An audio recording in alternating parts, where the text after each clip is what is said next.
नमस्ते दोस्तों, स्वागत है आप लोगों का अपने ही YouTube चैनल में जिसका नाम है NCERT शॉर्ट्स। ठीक है, और इसमें हम लोग जो आज बात करने वाले हैं वो विजन करंट अफेयर्स का बात करने वाले हैं और उसमें भी जनवरी मंथ का बात करेंगे। ठीक है, जनवरी मंथ का जो करंट अफेयर्स है उसको लेकर बात करेंगे।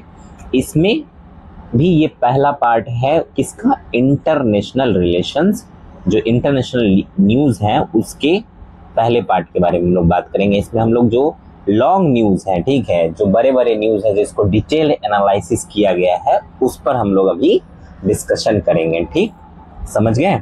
और इससे पहले हम लोगों ने बात किया था पॉलिटी एंड गवर्नेंस के ऊपर। ठीक, उसमें 2 वीडियो में हमने कंप्लीट किया था। अगर आप लोगों ने नहीं देखा है तो प्लीज़ देख लीजिए। इस वीक के अंदर, ठीक है, इस वीक में ये जो वीक चल रहा है, अभी सैटरडे है और आज संडे है, ठीक है, और उसके बाद जो मंडे फ्राइडे तक जो है हम लोग जनवरी मंथ का करंट अफेयर्स कंप्लीट कर लेंगे। उसके अगले वीक में हम लोग फरवरी, और फिर मतलब 4 वीक के अंदर जो है आपका जनवरी, फरवरी, मार्च, अप्रैल, ये जो 4 मंथ है उसके करंट अफेयर्स आपके कंप्लीट हो जाएंगे।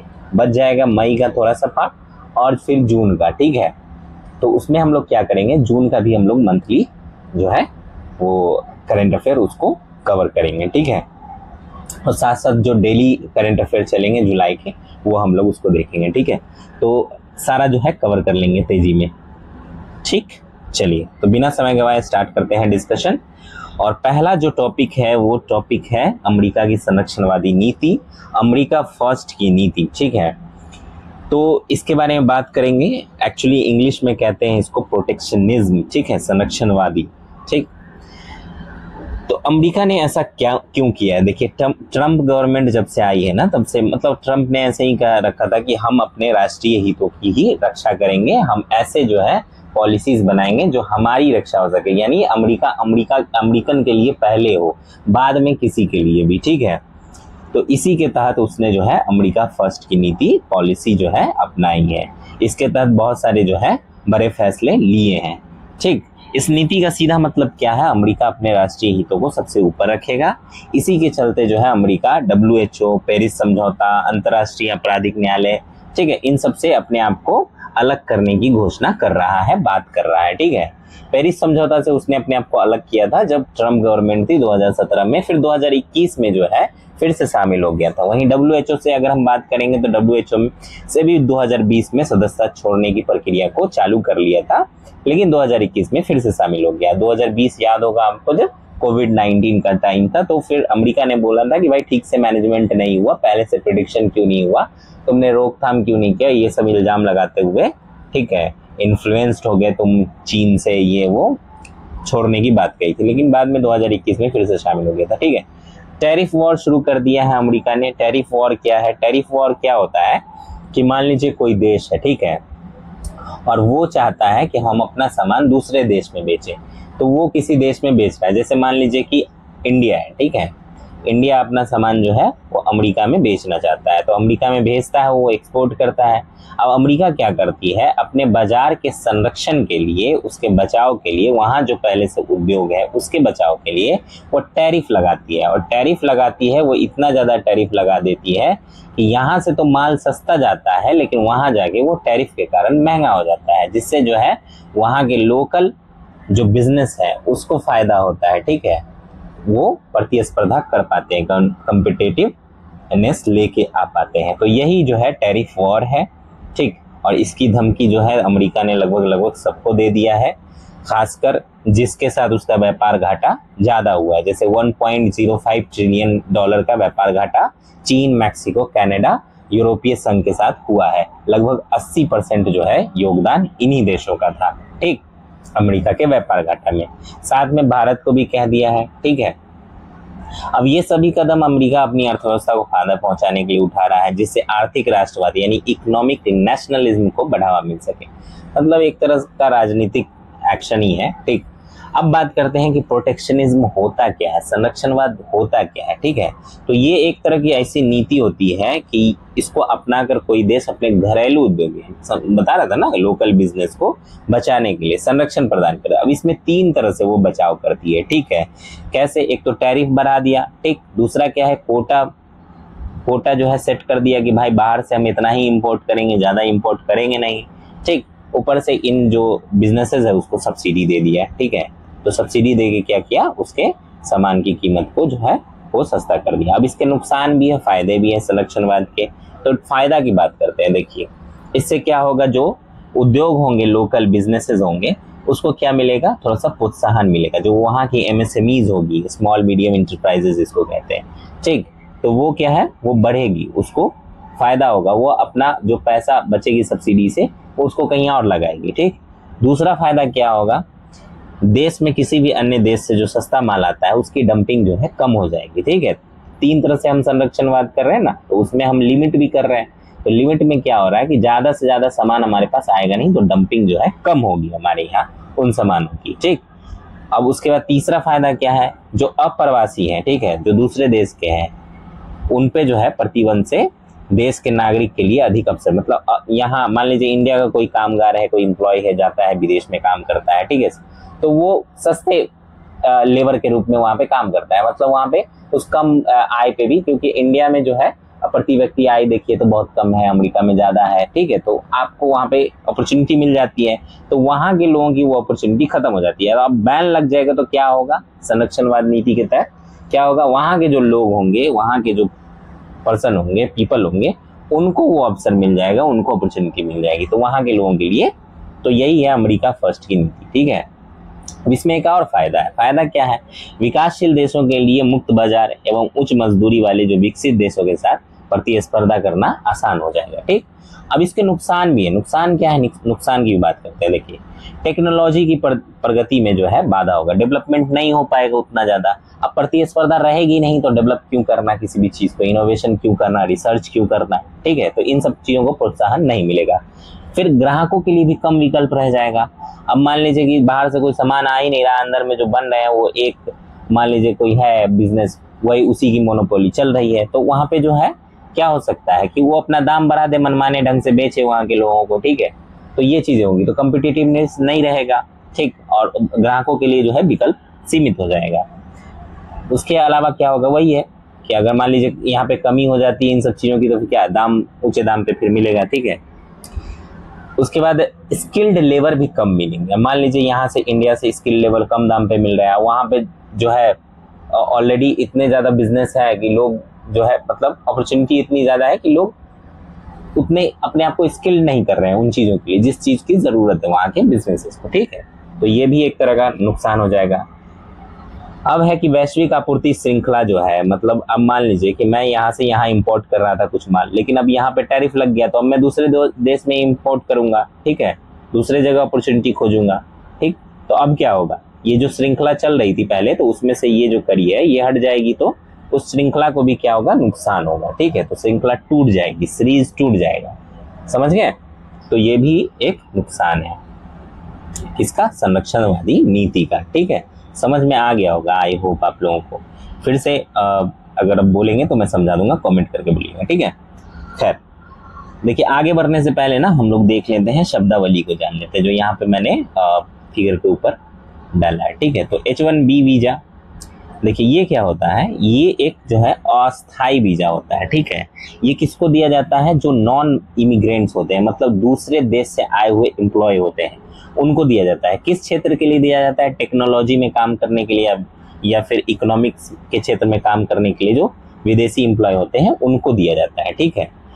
इसे अब क्या किया जा रहा है, कंप्यूटरीकृत लॉटरी के माध्यम से आवंटित किया जा रहा है। मतलब ऐसा नहीं कि अब सबको दिया जा रहा है, ठीक है, ऐसा नहीं कि अब आ रहे हैं वहां से, तो एक सीमित मात्रा में अब दिया जा रहा है, ठीक है, समझ गए। वीजा की संख्या सीमित हो गई है, तो अब सबको नहीं मिल रहा।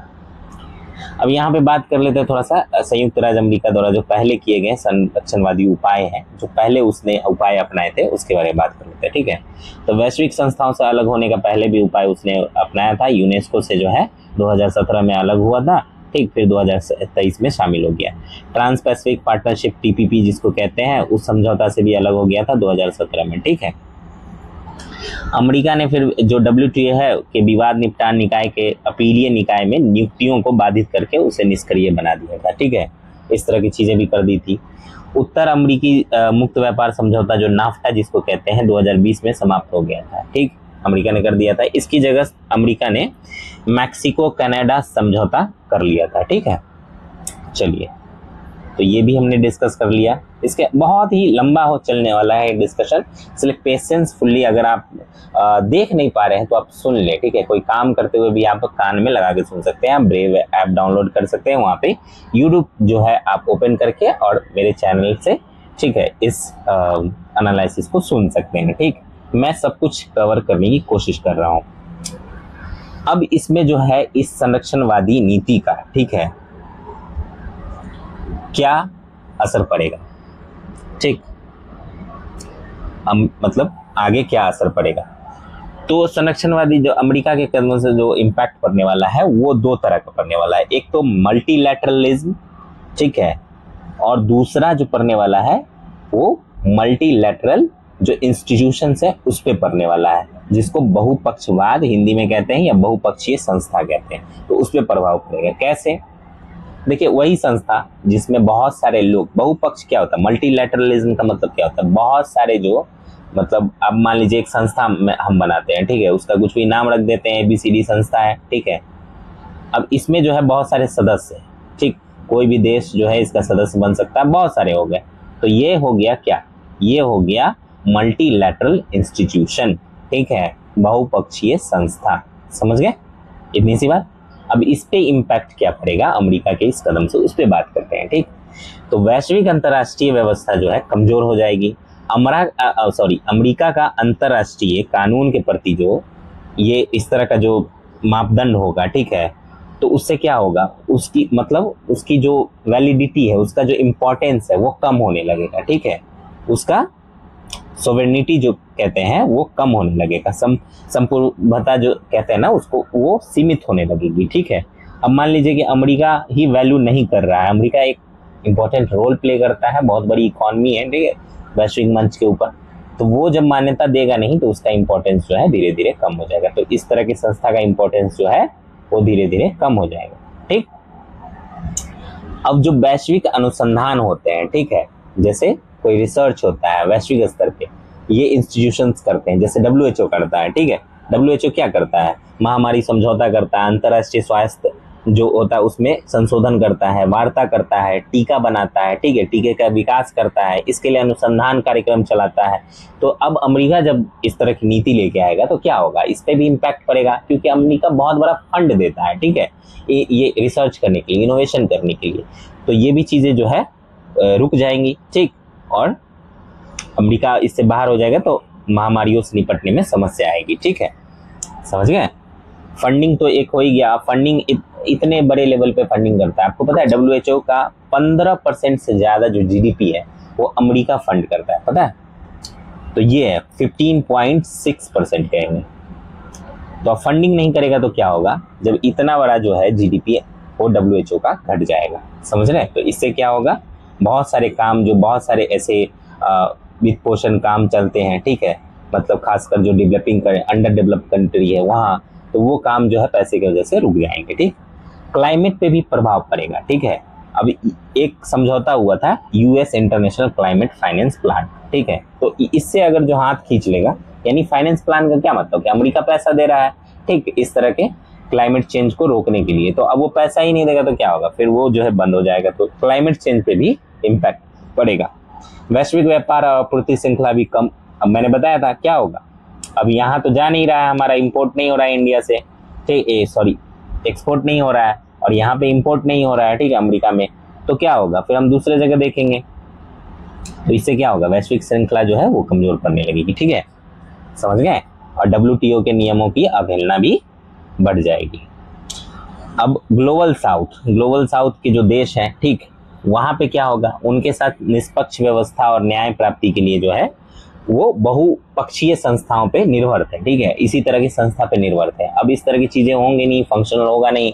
अब इन कदमों से क्या होगा, अमेरिका के वो जो देश है वो उनका जो विकास है, डेवलपमेंट है, वो प्रभावित हो जाएगा, ठीक। तो इस तरह की चीजें होंगी अमेरिका के इस कदम से।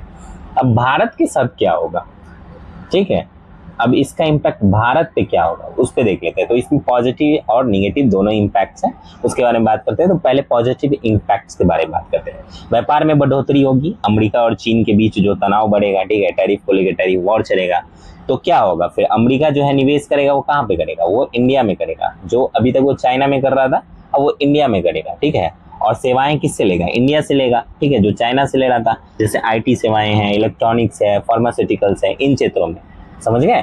तो इंडिया के लिए क्या है, अपॉर्चुनिटी बढ़ जाएगा, ठीक है, पॉजिटिव इम्पैक्ट होगा। वहीं इंडो पैसिफिक क्षेत्र में क्या होगा, चीन को काउंटर करने के लिए किसके साथ साझेदारी करना है, तो वो इंडिया के साथ करेगा। तो इंडिया के साथ जो एक साझेदारी बढ़ जाएगी, तो ये भी एक पॉजिटिव इम्पैक्ट है इंडो पैसिफिक क्षेत्र के अंदर। अब देख रहे हैं क्वाड जैसी संस्था है, IMEC जैसी संस्था है, IPEF है, ये सब जो है अमेरिका के साथ है, ठीक है, इंडिया का। और टेक्नोलॉजी में भी हमको फायदा होगा। Initiative for critical and emerging technology जो है वो एक तरह का जो है हमारा असन्य परमाणु ऊर्जा साझेदारी है, ठीक है। इन पहलों, इन इनिशिएटिव्स के माध्यम से हम क्या कर रहे हैं, ज्ञान और टेक्नोलॉजी का हस्तांतरण कर रहे हैं, ठीक है, अमेरिका से। तो ये भी हमारे लिए पॉजिटिव इम्पैक्ट है। अब निगेटिव इम्पैक्ट क्या होगा, निगेटिव इम्पैक्ट के तहत भी कुछ होगा, ठीक है। अब व्यापार जो है प्रतिस्पर्धा हमारा बढ़ जाएगा, ठीक है। अब क्या होगा, अब मान लीजिए कि चीन पे उसने तो बैन लगा दिया, टैरिफ लगा दिया, अब चीन क्या करेगा, अब दूसरे जगह वो ढूंढेगा, ठीक। तो हम ऑलरेडी जहाँ प्रेजेंट थे, हमारे लिए वहाँ पे जो अपॉर्चुनिटी थी वो चीन के सस्ते सामानों के आगे क्या होगा, हमारे लिए अपॉर्चुनिटी कम हो जाएगी, ठीक है। तो प्रतिस्पर्धा, कम्पिटिटिवनेस जो है, कंपटीशन, वो बढ़ जाएगा हमारे लिए, ठीक, उच्च टैरिफ के कारण, समझ गए। अब भारत से आयात पर भी उच्च शुल्क लगाने की बात कही है अमेरिका ने। अमेरिका ने भारत की व्यापार नीतियों की आलोचना की, भारतीय आयात पर भी उच्च टैरिफ लगाने की धमकी दे दी। अमेरिका का भारत के साथ लगभग कितना है, 45.7 बिलियन का व्यापार घाटा है, समझ गए, बिलियन डॉलर का कहेंगे, ठीक, बिलियन डॉलर का इतना। तो इस तरह की चीजें जो हो रही हैं, तो इस पे जो है टैरिफ लगाने की बात कह दी है, तो इससे हमें नुकसान होगा, ठीक। उसके अलावा क्या है, इमिग्रेंट पॉलिसी, H1 वीजा हम लोगों ने बात किया, ठीक है। अब तो हम लॉटरी के माध्यम से वहां पहुंचेंगे। अमेरिका में प्रतिवर्ष हम लोग जो है 70% H1 वीजा, अभी तक हम H1B वीजा जो है हम लोगों को मिल रहा था, लेकिन अब इस तरह से सीमित कर दिया जाएगा तो वहां जाने वालों की संख्या कम हो जाएगी, तो फिर हमारे ही देश पे बोझ बढ़ेगा, ठीक है। अमेरिका में घरेलू विनिर्माण को प्रोत्साहन मिल रहा है, ठीक। बाय अमेरिका यानी अमेरिका में खरीदिए नीति से क्या हो रहा है, अमेरिकी बाजार में अवसर अब कम हो रहा है, ठीक है, जिससे भारत से निर्यात जो है वो प्रभावित हो रहा है, इंपोर्ट हमारा प्रभावित हो रहा है। मेक इन इंडिया जैसी पहल जो है उस पर भी असर पड़ रहा है। मान लीजिए हम यहाँ पे बना तो रहे थे, लेकिन भेज कहाँ में थे, दूसरे देशों में भेज रहे थे, एक्सपोर्ट कर रहे थे। अब वहां पे एक्सपोर्ट होगा नहीं तो क्या होगा, हमारे लिए तो दिक्कत होगी ना, मेक इन इंडिया पे भी इम्पैक्ट पड़ेगा, समझ गए। चलिए, तो ये था पहला डिस्कशन, ठीक है, और आई होप कि मैंने आपको अच्छे से समझा दिया है। नहीं समझ में आया तो कमेंट में आप पूछिए, ठीक है। चलिए आगे बढ़ते हैं। अगला टॉपिक है हमारा लघु पक्षवाद और बहुपक्षवाद। सेम चीज है, वही चीज है, मिनीलैटरलिज्म, मल्टीलैटरलिज्म। अभी हम लोगों ने मल्टीलैटरलिज्म के बारे में बात किया था कि मान लीजिए कोई संस्था है, उसमें जो है बहुत सारे जो देश हैं वो सदस्य हैं। तो मिनी हो गया जिसमें कम सदस्य हैं, ठीक, मल्टी हो गया जिसमें ज्यादा सदस्य हैं, ठीक है। तो ये एक तरह की संस्था हो गई, ठीक है। तो अब खबर में क्यों था, हाल ही में संयुक्त राष्ट्र महासभा द्वारा जो है साइबर अपराध संधि को अपनाया गया। ये कमजोर साइबर गवर्नेंस प्रणाली से यानी सिस्टम से निपटने का बहुपक्षवाद के लिए एक बड़ी जीत है। बहुपक्षवाद के लिए मतलब बड़ी संस्था के लिए, ठीक है। किसने, यूनाइटेड नेशन ने कहा, ठीक है, समझ गए। यूनाइटेड नेशन की जो महासभा होती है जिसको जनरल असेंबली कहते हैं, उसके द्वारा साइबर अपराध संधि को अपनाया गया, समझ गए ना, यही हुआ, समझ गए। तो पिछले कुछ सालों में क्या हुआ है, राष्ट्रवाद, लोकल लुभावनवाद जिसको कहते हैं, लोकल लोगों को जो लुभावने का तरीका होता है, ठीक है, उसको लोकलु भावनवाद कहते हैं। आर्थिक असमानताएं और वैश्विक महाशक्तियों के बीच जो प्रतिस्पर्धा बढ़ गई है, इन कारकों से वैश्विक उदारवादी व्यवस्था जिसको कहते हैं, ठीक है, मतलब मुक्त व्यापार, ये सब चीजें जो हो रही थी, तो उदारवादी जो व्यवस्था थी, और बहुपक्षवाद जो है मतलब एक संस्था थी जिसके अंदर सारे देश जो है सदस्य थे, मिलकर काम कर रहे थे, उन सब चीजों को जो है मतलब इम्पैक्ट पहुंचा है, कमजोर हुआ है, समझ गए। इसी के चलते अल्पकालिक रणनीतिक गठबंधनों और मिनी लैटरल का उदय हुआ है, ठीक है, यानी छोटे छोटे जो है संस्था बन रहे हैं। अब बहुपक्षवाद क्या है, और लघु पक्षवाद क्या है? बहुपक्षवाद मतलब बड़ा, लघु मतलब छोटा, समझ गए? तो सेम चीजें वही मैंने जो आपको बताया, ठीक। इसमें 3 से अधिक राष्ट्र होते हैं बहुपक्षवाद अगर कहें तो, ठीक। जैसे इसका अगर हम लोग उदाहरण देंगे तो यूनाइटेड नेशन है, ठीक, इंटरनेशनल मॉनेटरी फंड है, वर्ल्ड बैंक है, ठीक, WTO है। तो ये लोग क्या है? ये मल्टीलैटरलिज्म है, बहुपक्षवाद है, ठीक है, मतलब ऐसी संस्था है। लघु पक्षवाद मिनीलैटरलिज्म, तो इसमें जो है औपचारिक, लचीला और स्वैच्छिक ढांचा रहता है, ठीक, जिसमें हितों को, जो साझा हित होते हैं ना, जो हमारा सबका एक ही टारगेट हो, तो ऐसी चीजों को लेके हम लोग एक ग्रुप बनाते हैं, जैसे क्वाड हो गया, ठीक, RCEP हो गया, RCEP जिसको कहते हैं। तो ये इस तरह की संस्था है, समझ गए? और इसके अंदर क्या है? लघु पक्षवाद की ओर झुकाव के कारण क्या है, उस पर बात कर लेते हैं, ठीक है। तो बढ़ती बहुध्रुवीयता, ठीक है, मतलब अब क्या हो रहा है कि शक्ति का केंद्र बन रहा है। जैसे चीन, रूस जो है अब एक तरह से उदय हो रहे हैं, मतलब उभर रहे हैं, ठीक। और अमेरिका एक तरफ पहले से जो है नेतृत्व कर रहा था बहुपक्षीय संस्थानों को मतलब वहां पे अपना धाक जमाया हुआ था। तो ऐसी चीजों, ऐसी जगह पे क्या हो रहा है कि इन संस्थाओं में जो है चीन और रसिया जैसे देशों का जो है अब उभार हो रहा है। तो इसके कारण क्या हो रहा है? अब गुट बन रहा है, ठीक है, एक तरफ रशिया, चाइना गुट, एक तरफ अमेरिका गुट, ठीक। तो इस तरह के गठबंधन हो रहे हैं।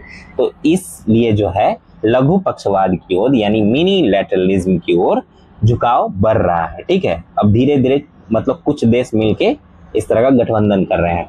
तो इसको रणनीतिक गठबंधन बनाम वैश्विक सहयोग कह सकते हैं, ठीक। इस तरह की जो है विचारधारा वाले जो देश हैं वो विशेष मुद्दों पर साझेदारी करते हैं, साझा हितों पर ही साझेदारी करते हैं, ठीक है। इसमें क्या होता है? इसमें औपचारिक तंत्र होता है, ठीक, अप्रोच भी बहुत ही लचीला होता है, सरल नियम होते हैं, ठीक है, और लोगों को जो है इससे प्रॉफिट होता है, ठीक, समझ गए? निर्णय निर्माण में क्या होता है? देरी। अब मान लीजिए बड़े संगठन है तो क्या होगा? निर्णय निर्माण में देरी होता है। ये भी एक कारण है, ठीक है, किसका? लघु पक्षवाद का, मिनी लैटरलिज्म का। पहले बड़े अगर संस्था है तो वहां पे बहुत सारे लोग हैं, तो सबके हितों का जो है वहां पे ख्याल रखा जाएगा। तो इसके कारण जो है निर्णय लेने में देरी होती है। लेकिन मिनी लैटरलिज्म में तो वहां पे क्या है? 4-5 देश है, तो वो लोग मिलके जो है आसानी से और जल्दी निर्णय ले लेंगे। संयुक्त राष्ट्र सुरक्षा परिषद की सदस्यता और WTO के जो दोहरा दौर है उसके गतिरोध को देखते हुए भी इसमें बढ़ावा मिल रहा है मिनी लैटरलिज्म को, ठीक। बहुपक्षवाद की कथित विफलता भी है शामिल इसमें एक कारण।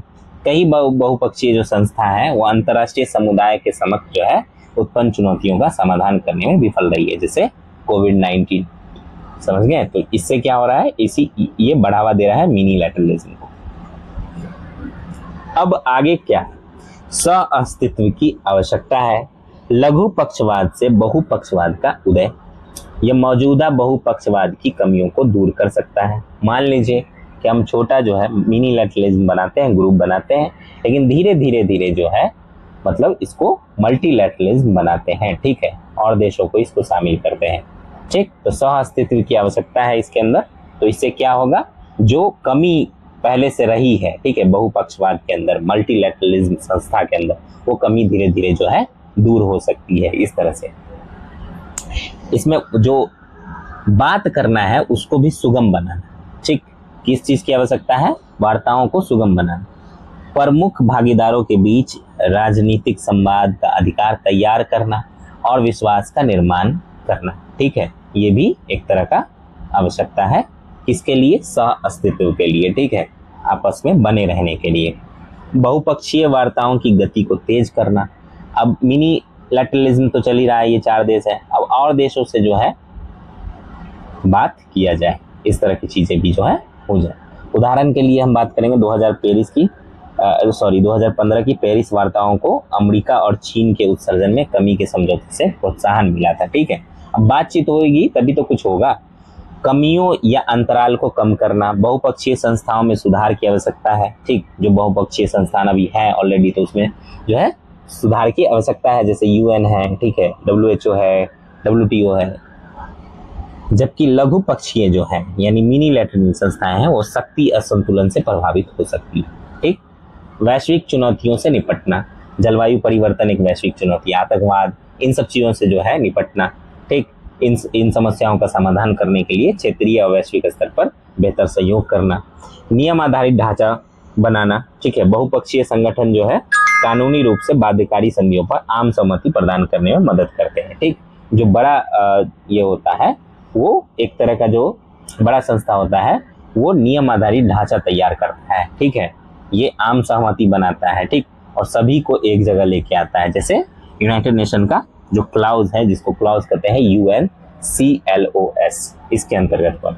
अब इस पे निष्कर्ष देख लेते हैं इसका कि लघु पक्षपात पूरी तरह से बहुपक्षपात का विकल्प नहीं हो सकता है, लेकिन ये कूटनीति, विश्वास निर्माण और सहयोग के लिए एक प्रभावी मंच प्रदान कर सकता है और बहुपक्षीय संगठनों के कार्यान्वयन यानी उसके जो भी मतलब काम है उसमें सहायक भूमिका निभा सकता है, ठीक।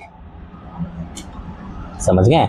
चलिए आगे बढ़ते हैं। अगला टॉपिक है हमारा जलवायु वार्ताओं में संस्थाओं की भूमिका। फिर वही चीजें हैं, ठीक। अब इसमें है कि क्लाइमेट भी शामिल हो गया है, ठीक है। तो role of institution in climate negotiations, ठीक।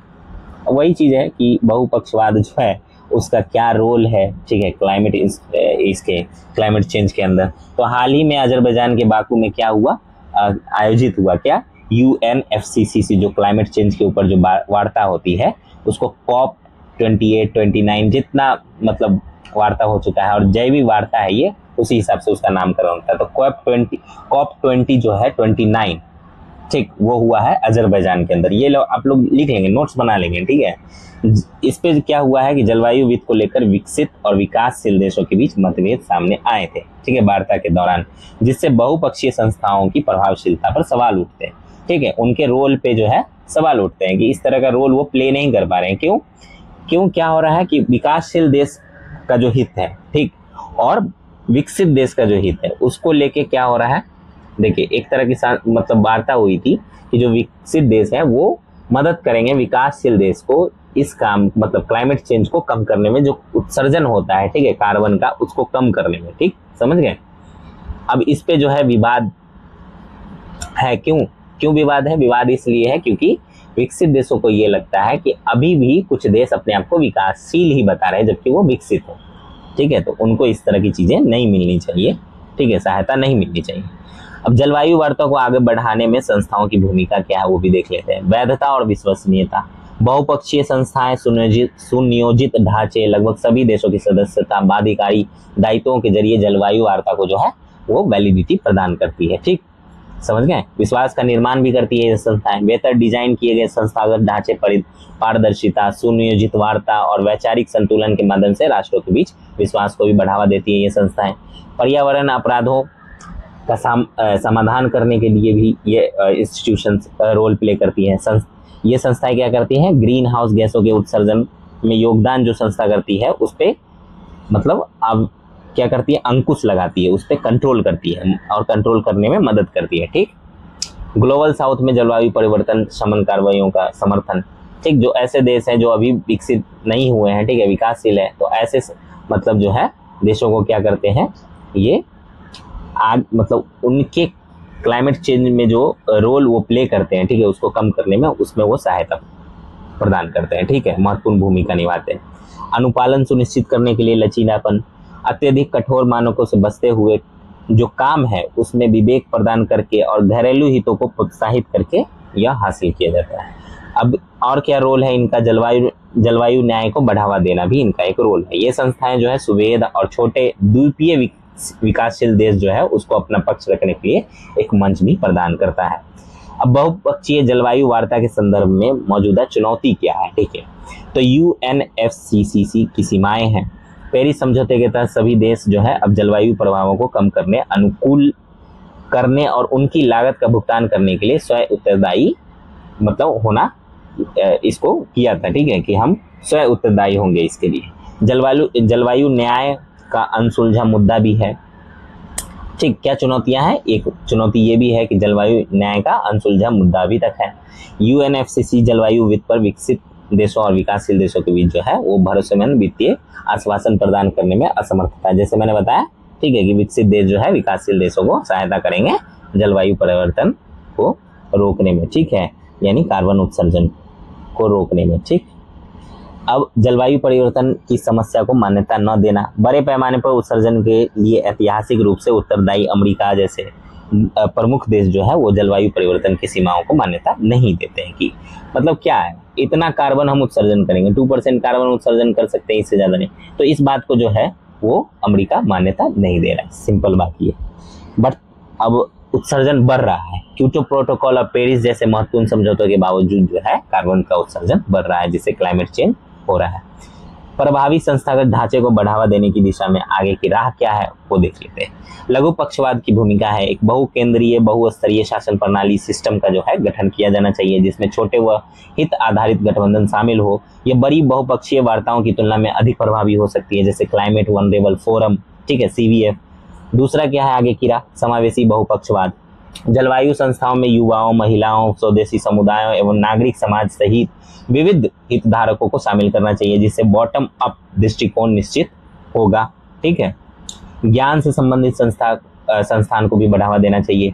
IPCC जैसे जो संगठन है बेहतर निर्णय लेने के लिए नीतिगत ढांचे में वैज्ञानिक अनुसंधान को एकीकृत करने में महत्वपूर्ण भूमिका निभाते हैं। मूल्य आधारित सहयोग को भी बढ़ावा देना चाहिए। संस्थाओं को समानता, पारदर्शिता, समावेशिता और गैर भेदभाव जैसे आधारभूत मूल्यों को बनाए रखना चाहिए। ठीक, जलवायु वित्त तंत्र को मजबूत करना चाहिए। एक स्पष्ट और परिवर्तनीय ढांचा आवश्यक है, जिसमें विश्वास का निर्माण और जवाबदेही सुनिश्चित करने के लिए हानि और क्षति का मुआवजा अवश्य शामिल हो। ठीक है, तो बेसिकली ये जो है आगे की राह है। अब बात करते हैं अगले टॉपिक के ऊपर। अगला टॉपिक है हमारा WHO, ठीक है, वर्ल्ड हेल्थ ऑर्गेनाइजेशन।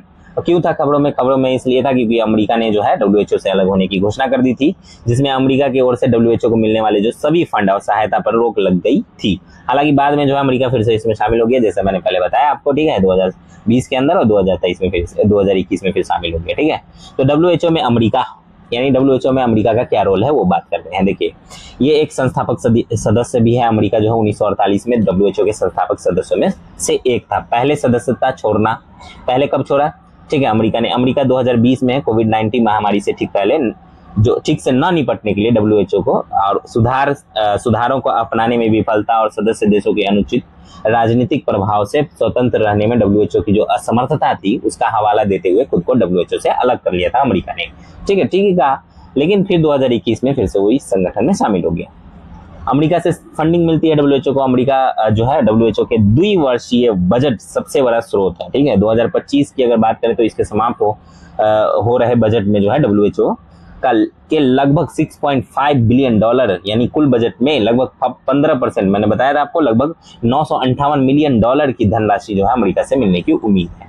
अब WHO के बारे में बात कर लेते हैं। देखिए, ये यूनाइटेड नेशन एजेंसी जो है उसका जो भाग है एक, ठीक है, WHO संयुक्त राष्ट्र की एक विशेष स्वास्थ्य एजेंसी है, ठीक, जिसका मुख्य कार्य क्या है, वैश्विक स्वास्थ्य खतरों से निपटना, ठीक है, और विभिन्न देशों की प्रतिक्रियाओं का समन्वय करना, ठीक है, एक दूसरे से मिलाना। ठीक, उत्पत्ति कब हुई थी, 1946 में। ठीक है, 1946 में न्यूयॉर्क में अंतर्राष्ट्रीय स्वास्थ्य सम्मेलन के दौरान है WHO के संविधान को अपनाया गया था, लेकिन लागू कब किया गया था, 1948 में। समझ गए ना भाई।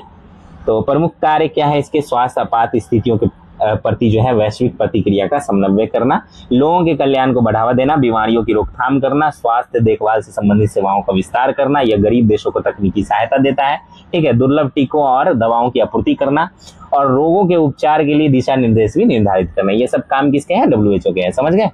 अब इसके सदस्य कितने हैं, 194 सदस्य देशों में 194 सदस्य देशों को 6 क्षेत्रों में बांटा गया है। संयुक्त राष्ट्र के सभी सदस्य देश WHO के संविधान को स्वीकार करके इसके सदस्य बन सकते हैं। ठीक है, समझ गए। तो 194 देश जो है इसके सदस्य हैं। फंडिंग, सबसे ज्यादा फंडिंग जो है 2020-23 के तहत आई थी। अमेरिका सबसे बड़ा जो है इसका फंडिंग कंट्री है। ठीक है, bill and Melinda Gates foundation जो है वो दूसरा, ठीक, बिल एंड मेलिंडा गेट्स यानी बिल गेट्स।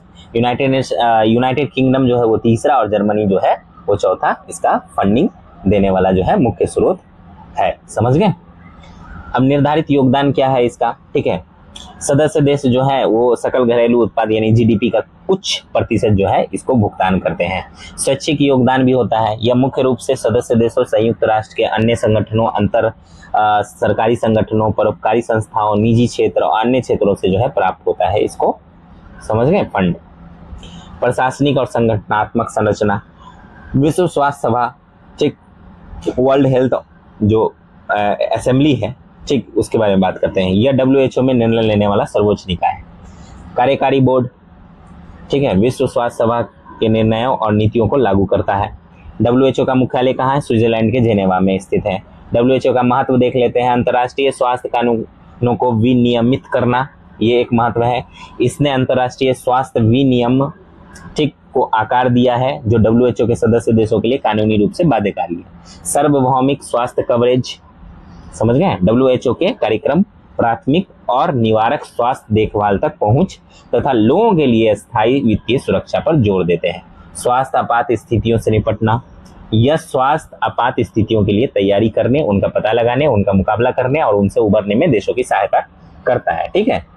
रोगों का उन्मूलन, WHO ने चेचक, पोलियो उन्मूलन में जो है अहम भूमिका निभाई। तो हर साल जो है WHO के ऊपर जो है कोई ना कोई क्वेश्चन रहता है, तो आप लोग जो है WHO को अच्छे से तैयार कर लेंगे। जो ये बातें मैं बता रहा हूँ वो एकदम आप जो है देख लेंगे। ठीक है। अभी जो स्क्रीन के ऊपर जो चीजें हैं उस पर भी हम लोग बात करेंगे। ठीक है, समझ गए? अभी थोड़ा जो है आगे बात करते हैं, वो किस पे बात करेंगे? WHO में जो कमियां हैं उसकी बात करेंगे। ठीक है। बड़े पैमाने पर रोगों के प्रति जो है अपर्याप्त समन्वित, ठीक, समन्वित प्रतिक्रिया, बहुत ही डिफिकल्ट वर्ड था, प्रोनाउंस करने में दिक्कत आ रही थी। ठीक है। तो समन्वित प्रतिक्रिया जो है बड़े पैमाने पे वो नहीं हो पा रहा है। 2014 के इबोला प्रकोप को जो है PHEIC घोषित करने में देरी।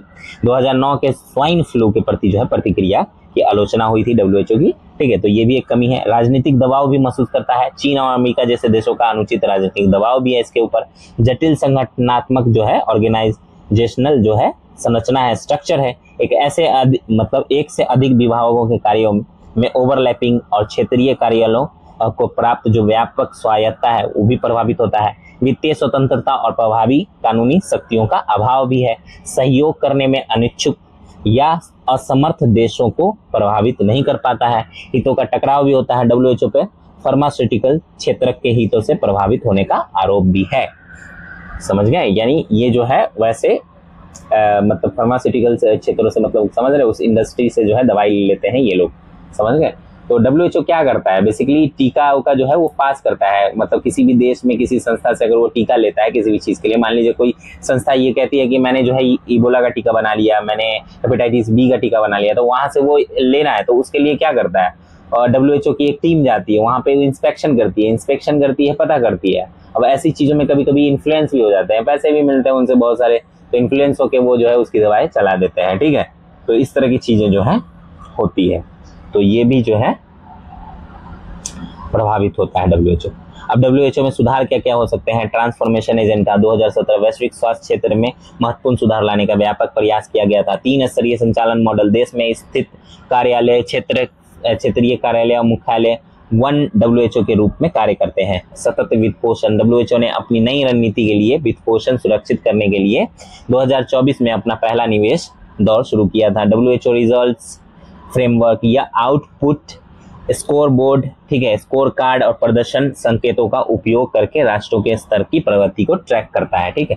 आपूर्ति श्रृंखला और लॉजिस्टिक्स, समर्पित परिवहन और लॉजिस्टिक केंद्र, चिकित्सा सामग्रियों के प्रभावी वितरण को सुनिश्चित करने में भी जो है सुधार कर रहा है WHO। साझेदारियां, WHO youth council, WHO civil society commission और गूगल, फीफा जैसे संगठनों के साथ जो है साझेदारी कर रहा है। घटना प्रबंधन प्रणाली, ठीक, आपात स्थितियों के दौरान चिकित्सा टीमों की तैनाती तथा जरूरी चिकित्सा उपकरणों और दवाओं की शीघ्र उपलब्धता को भी सुनिश्चित कर रहा है। कौन? WHO। अब हम लोग बात करते हैं जो स्क्रीन पे आपको दिख रहा है। ठीक है। 2025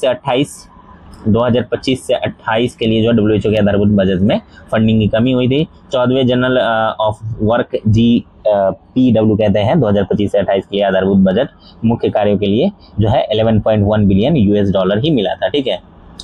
सदस्य देशों द्वारा मूल्यांकित अनुमानित योगदान वृद्धि सहित प्लस कार्यक्रम सहायता लागत यानी प्रोग्राम सपोर्ट कॉस्ट की वसूली से आए, ठीक, $4 बिलियन हुआ था। ठीक है। $7.1 बिलियन फंडिंग की कमी हुई थी। समझ गए? WHO की वैश्विक पहले जो हम लोगों ने बात किया, ठीक है, स्वास्थ्य कार्य योजना, रोग उन्मूलन, कल्याण एवं बेहतर स्वास्थ्य को बढ़ावा देना, अनुसंधान और नवाचार, आपातकालीन प्रतिक्रिया, इसके बारे में बात कर लिया हम लोगों ने। WHO के 14वें जनरल प्रोग्राम ऑफ वर्क 2025 के रणनीतिक उद्देश्य क्या थे? तो सभी के लिए और सभी जगह जो है स्वास्थ्य देखभाल, आरोग्य की उपलब्धता, ठीक है, सेहतमंदी, स्वास्थ्य देखभाल सुविधाएं प्रदान करना और स्वास्थ्य की रक्षा करना, ठीक है, प्रोटेक्ट हेल्थ। और परफॉर्म हेल्थ, मजबूत करना, और WHO की प्रणाली जो है उसको मजबूत करना। पावर हेल्थ, ग्लोबल हेल्थ के प्रभाव को दिशा देने के लिए विज्ञान और डेटा जो है एकत्रित करना। तो बेसिकली ये था WHO के अंदर हमारा डिस्कशन। अब हम लोग बात करते हैं दूसरे टॉपिक की ओर बढ़ते हैं, ठीक है। अगला टॉपिक है हमारा इंडस वैली यानी इंडस वाटर ट्रीटी, ठीक है। इंडस वैली नहीं, इंडस वाटर यानी सिंधु जल संधि, इसके बारे में बात करेंगे, ठीक है। आप मैप देख सकते हैं, मैप आप समझ भी सकते हैं, ठीक है। ये भारत का क्षेत्र है, यहाँ से जो है वो इंडस बहती है नदी और पाकिस्तान में बहती है, समझ गए। इंडस ये रहा आपका, झेलम ये रहा, चिनाब ये रहा, सतलज ये रहा, और इंडिया का ये क्षेत्र आप देख रहे हैं, ठीक है। और फिर पाकिस्तान से होते हुए ये सीधे जो है वो कहाँ जाती है, अरब सागर के अंदर जाती है, ठीक। खैर आगे बात करते हैं। तो ये सुर्खियों में क्या था, सुर्खियों में इसलिए था क्योंकि हाल ही में जो है विश्व बैंक द्वारा जो है नियुक्त तटस्थ विशेषज्ञ ने एक महत्वपूर्ण फैसला सुनाया है, जो भारत और पाकिस्तान के बीच सिंधु जल संधि, ठीक है, के तहत जम्मू कश्मीर में निर्माणाधीन जो जल विद्युत परियोजना जो है, परियोजनाओं के डिजाइन को लेकर चल रहे विवाद से संबंधित है, ठीक। विवाद की शुरुआत कब हुई थी, 2015 में हुई थी। पाकिस्तान द्वारा जो है इसको इस विवाद का शुरुआत किया गया था 2015 के अंदर, ठीक। विश्व बैंक ने दोहरी विवाद समाधान प्रक्रिया अपनाई, जिसमें भारत के अनुरोध पर तटस्थ विशेषज्ञ नियुक्त किया गया और पाकिस्तान के अनुरोध पर स्थायी मध्यस्थता न्यायालय को शामिल किया गया। विवादित जल विद्युत परियोजनाएं कौन कौन से हैं? झेलम नदी पर 330 मेगावाट की किशन गंगा जल विद्युत परियोजना है भारत का, उस पर विवाद है। चिनाब नदी पर 850 मेगावाट की रतले परियोजना, उस पर विवाद है। पाकिस्तान का दावा है कि यह परियोजनाएं उसकी कृषि भूमि को मिलने वाले जल के प्रवाह को जो है नकारात्मक प्रभाव डाल सकती है उस पर। सिंधु जल ट्रीटी की बात करें तो ये कब हुआ था, उत्पत्ति हुई थी इसकी, इस संधि पर जो है 1960 में वैश्विक बैंक की मध्यस्थता यानी वर्ल्ड बैंक की मध्यस्थता में भारत और पाकिस्तान के बीच हस्ताक्षर किए गए थे। जल उपयोग का अधिकार दिया गया था। पूर्वी नदी जो है जिसमें रावी, व्यास, सतलज नदी शामिल है, इन नदियों का पूरा पानी जो है भारत के लिए आरक्षित होगा, ठीक है। रावी, व्यास, सतलज, समझ गए कि नहीं, समझ गए होंगे, रावी, व्यास और सतलज, ठीक।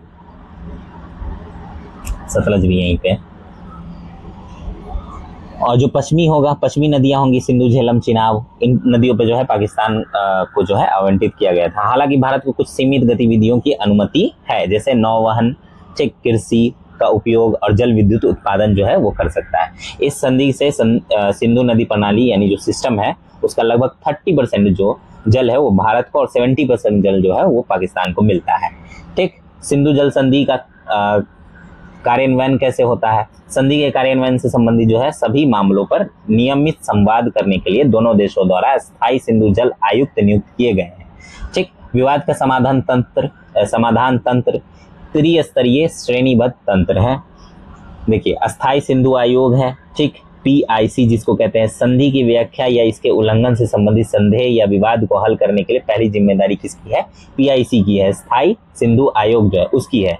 तटस्थ विशेषज्ञ, ठीक, जो अभी अपॉइंट किया गया है, ठीक है, वर्ल्ड बैंक के द्वारा। यदि PIC में किसी तकनीकी विवाद पर सहमति नहीं बन पाती है तो मामला जो है तटस्थ विशेषज्ञ के पास भेजा जाता है। मध्यस्थता न्यायालय, ठीक है, ये तीसरा है। यदि विवाद का समाधान नीचे के स्तरों पर नहीं हो पाता है तो 7 सदस्यीय मध्यस्थता न्यायालय में जो है मामला शामिल किया जा सकता है, ठीक है। ये अंतिम कानूनी निर्णय देता है। अब इंडस वाटर ट्रीटी जो है से जुड़ी प्रमुख चुनौतियां क्या है? पाकिस्तान द्वारा भारतीय परियोजनाओं का विरोध।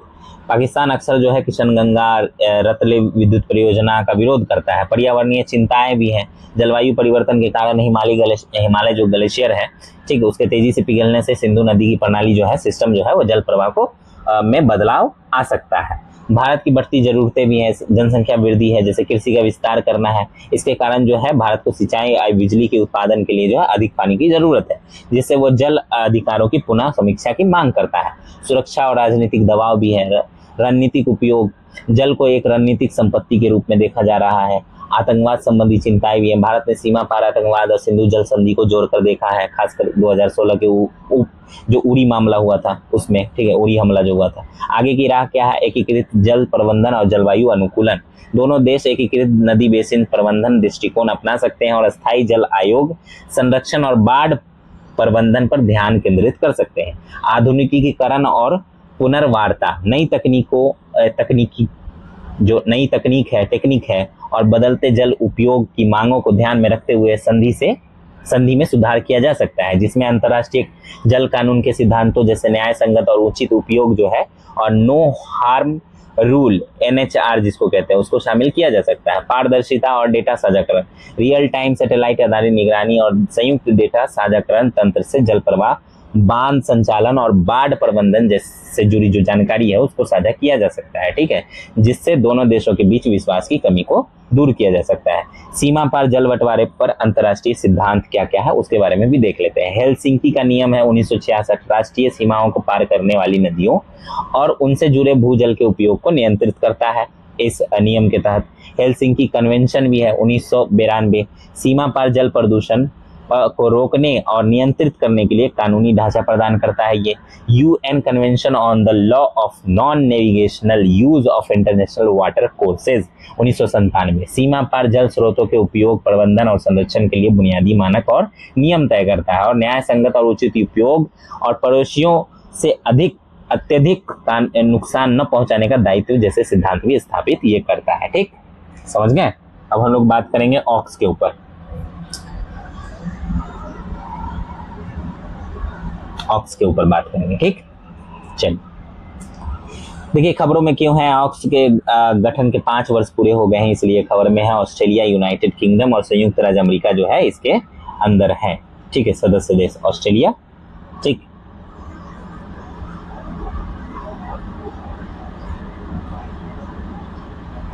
ऑस्ट्रेलिया, यूनाइटेड किंगडम और यूनाइटेड स्टेट्स, ठीक है, इसके सदस्य देश हैं और इनके बीच जो है त्रिपक्षीय सिक्योरिटी और डिफेंस साझेदारी है ये ऑक्स, ठीक। ऑक्स के बारे में जान लेते हैं। उत्पत्ति हुई थी सितंबर 2021 में ऑस्ट्रेलिया, यूनाइटेड किंगडम और संयुक्त राज्य अमेरिका के बीच त्रिपक्षीय जो है स्ट्रैटेजिक डिफेंस गठबंधन के रूप में स्थापित किया गया था, ठीक है। उद्देश्य क्या है इसका, हिंद प्रशांत क्षेत्र में स्थिरता सुनिश्चित करने के लिए तीनों देशों की रक्षा क्षमताओं को मजबूत करना, तकनीकी एकीकरण में तेजी लाना और औद्योगिक क्षमता का विस्तार करना, ठीक है। 2 प्रमुख पिलर स्तंभ मतलब देख लेंगे इस संस्था के। पिलर क्या है, पहला पिलर हम बात कर सकते हैं ऑस्ट्रेलिया को पारंपरिक रूप से सशस्त्र और परमाणु संचालित पनडुब्बियां, ठीक है, हासिल करने में सहयोग देना, जिससे ऑस्ट्रेलिया दुनिया का 7वां देश बन जाएगा जो परमाणु संचालित पनडुब्बियों को संचालन करेगा।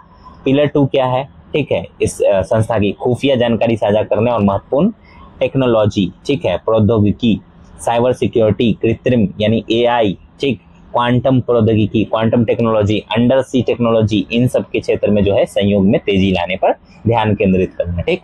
ऑक्स का महत्व क्या है उसके बारे में बात कर लेते हैं। रणनीतिक महत्व क्या है, ऑक्स जो है ऑस्ट्रेलिया की रक्षा क्षमता को जो है मजबूत करने और 2040 तक रक्षा उद्योग में बढ़ाने में मदद करेगा। हिंद प्रशांत में क्वाड का पूरक भी होगा। भारत क्वाड को प्रत्यक्ष रूप से सुरक्षा गठबंधन के रूप में नहीं दिखाना चाहता है। ऑक्स इस कमी को पूरा कर सकता है और हिंद प्रशांत क्षेत्र में रक्षा साझेदारी को मजबूत कर सकता है। चीन के साथ रणनीतिक प्रतिस्पर्धा, ऑक्स का दूसरा पिलर उभरती जो टेक्नोलॉजी है उसमें प्रभुत्व स्थापित करने पर केंद्रित है, जिससे चीन के साथ रणनीतिक प्रतिस्पर्धा में जो है वो बढ़ावा होगा। लोकतांत्रिक देशों का गठबंधन, ऑक्स को लोकतांत्रिक देशों के गठबंधन के रूप में प्रस्तुत किया जा रहा है जो इसे एक वैध सुरक्षा समूह के रूप में स्वीकृति दिलाता है, ठीक है। जैसे जापान की रुचि भी इसमें बढ़ रही है, समझ रहे हैं। ऑक्स से जुड़ी चिंताएं क्या है, भू राजनीतिक चिंताएं हैं।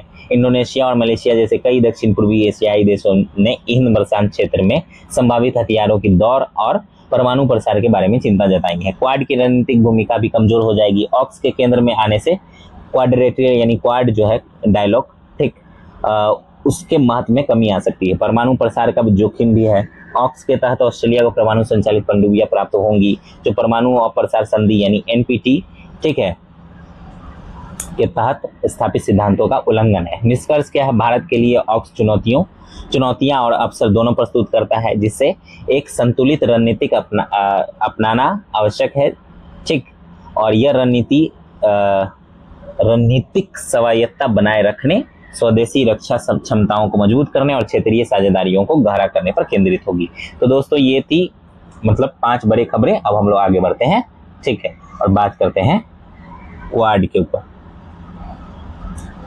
बेसिकली 6 बड़ी खबर थी, ठीक।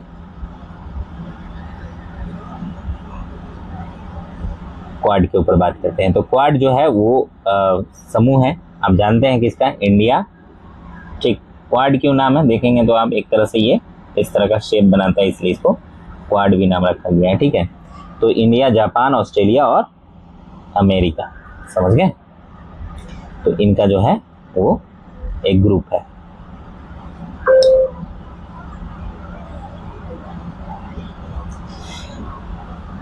तो हाल ही में क्या हुआ कि क्वाड्रिलैटरल सिक्योरिटी डायलॉग, जिसको क्वाड कहते हैं, उसकी 20वीं वर्षगांठ मनाई गई। ठीक है, 20वां वर्षगांठ मनाए, 20 वर्ष हो गए।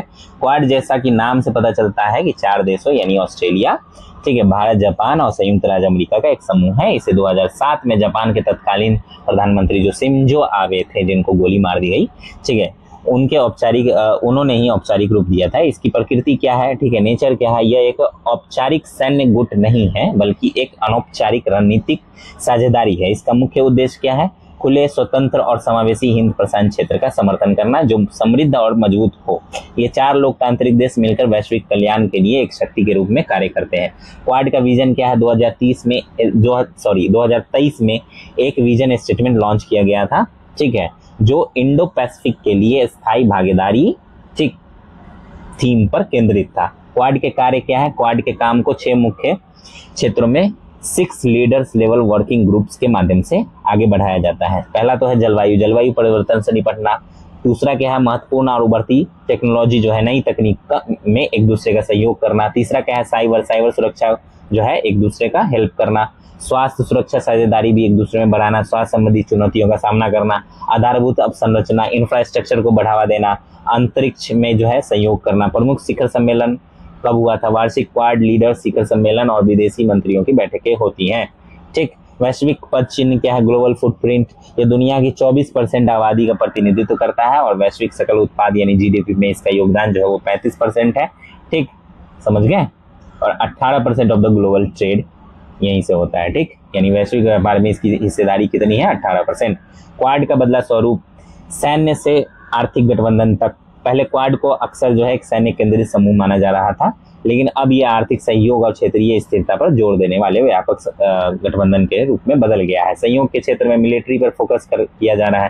प्रारंभिक चरण है क्वाड पार्टनरशिप समुद्री सुरक्षा को मजबूत करने के लिए समुद्री डोमेन जागरूकता में वृद्धि करने और एक स्वतंत्र एवं खुले इंडो पैसिफिक क्षेत्र का निर्माण करने के लिए काम कर रहे हैं। मालाबार सैन्य अभ्यास हुआ और 2+2 वार्ता हुआ भारत अमेरिका के बीच से कार्यक्रम रक्षा संबंधों को जो है मजबूत कर रहे हैं। क्वाड एक्ट 2024 लाया गया, अमेरिकी सदन द्वारा पारित किया गया। ठीक है, यह विधेयक अमेरिकी विदेश विभाग को क्वाड समूह के साथ जुड़ाव और सहयोग बढ़ाने के लिए एक रणनीतिक बनाने का निर्देश दिया गया है। यह सदस्य देशों के बीच सहयोग को सुविधाजनक बनाने के लिए क्वाड अंतर संसदीय कार्य समूह स्थापित करने का भी प्रयास करता है। आर्थिक विस्तार हालिया चरण क्या हुए हैं, कोविड-19 के बाद जो है क्वाड की अधिकांश पहले आर्थिक और सतत विकास पर केंद्रित है। ठीक, वेलिंगटन घोषणा पत्र उसी के तहत है। ठीक, अमेरिका में एक महत्वपूर्ण क्वाड बैठक को दर्शाता है। स्वास्थ्य सुरक्षा, सर्वाइकल कैंसर से लड़ने के लिए स्वास्थ्य सुरक्षा साझेदारी और क्वाड कैंसर मून शॉट की शुरुआत की गई है। इंडो पैसिफिक लॉजिस्टिक नेटवर्क, आपदा प्रतिक्रिया को बढ़ावा देना है। ठीक, गुणवत्तापूर्ण अवसंरचना, quad ports of the future पहल शुरू किया गया है। इसके तहत महत्वपूर्ण और उभरती प्रौद्योगिकियां, ठीक है, मतलब इम्पोर्टेंट और जो नई तकनीक आ रही है, टेक्नोलॉजी आ रही है, तो नई तकनीक में निवेश और उसके लिए ओपन यानी रैन इस्तेमाल करना और क्वाड इन्वेस्टर्स नेटवर्क भी को बढ़ावा देना।